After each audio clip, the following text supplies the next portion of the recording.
Hi, I'm Courtney. I'm an endurance athlete and triathlete. In 2019, I became an Ironman and qualified for Olympic distance nationals, which I'll be doing again this year.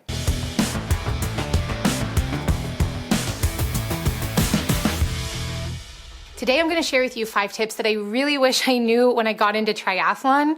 There is so much information out there, and I'm going to cut through some of the noise for some lesser known tips as you sign up for your first try. So my first tip is going to be, do not spend money on fancy equipment. There's a lot of triathlon jargon out there, there's a lot of terms to know, and you're gonna see people with really expensive, flashy bikes, fancy helmets, fancy goggles.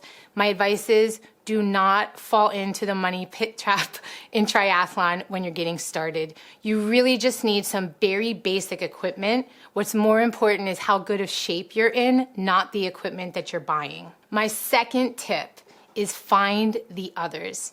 What I have found is one of the most endearing qualities of triathletes and endurance athletes are the seasoned ones want to help the new triathletes. They want to give you information. They want to help you train.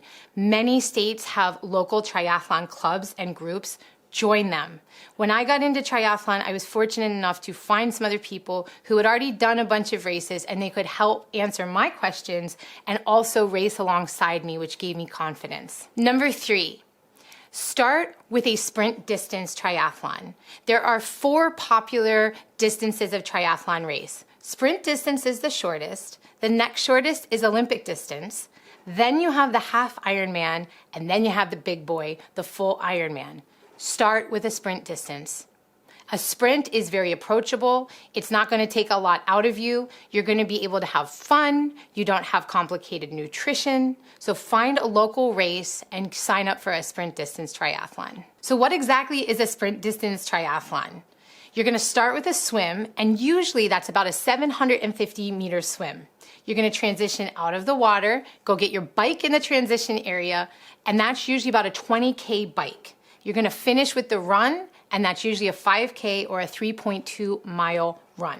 My recommendation is to find a local race that is not overwhelming or intimidating. For example, my very first race was a sprint distance, but I chose one that had a pool swim because I was intimidated by the swim, which many new triathletes are.